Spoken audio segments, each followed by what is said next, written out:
Hey everybody, today I want to take a closer look at H&K's LEM trigger. LEM stands for Law Enforcement Modification, and it was on the first weapon I bought, this P30L.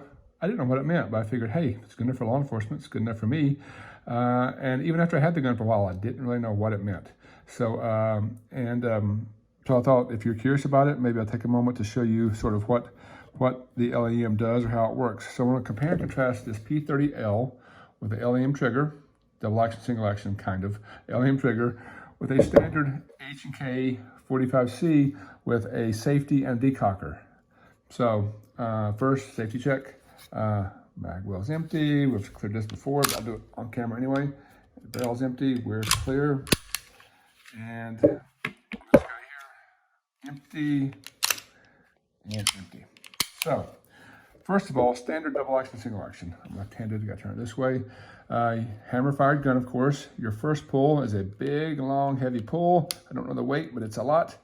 And you have a strike. Slide cycles, hammer stays back. You let off the trigger, pull the trigger again, and again, hammer comes down. Even if you let off the trigger all the way, hammer stays back. Then you are in single action. So that's basic double action, single action trigger. I think most everybody knows about that. The LEM is a little different.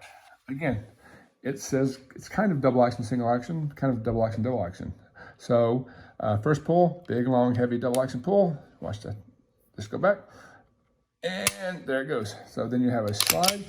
Now your single action is kind of still double action because now watch the hammer. If in the other gun, the hammer stayed back, but this one moves again. Goes in.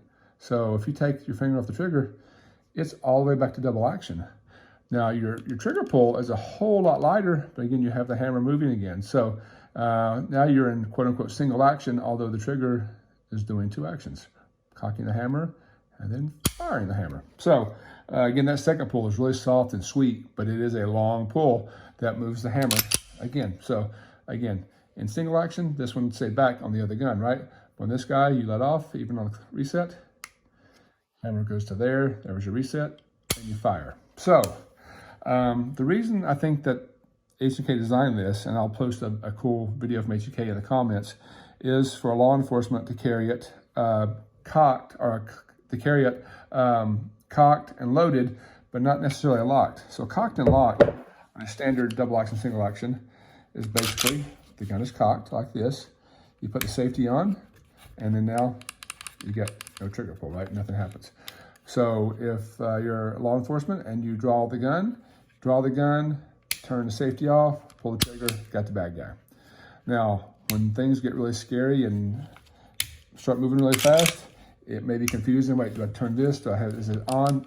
Can't fire. Oops, bad guy's already shot me, right? So there's a few moving pieces that I think the LEM wants to kind of eliminate. This guy is also a decocker. And there are some guns that when you decock, the trigger comes back to about a half cocked position, and you have a different trigger pull. But so you can carry it either cocked and locked or decocked. But on the LEM, I think the method that they're trying to achieve is you rack the gun. Now you have a round in the chamber.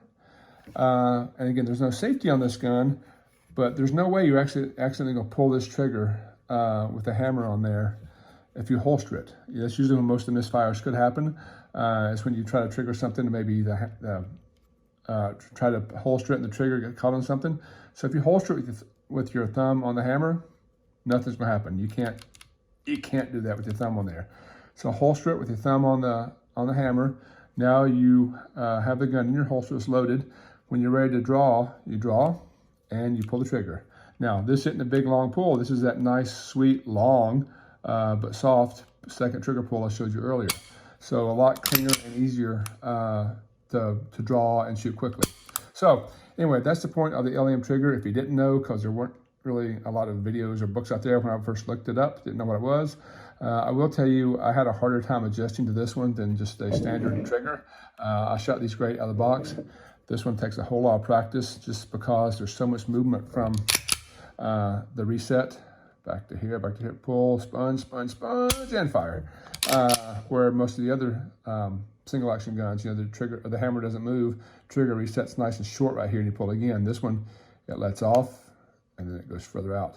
So especially if you're a trigger slapper, there's lots of movement that can cause you to jerk and move the gun.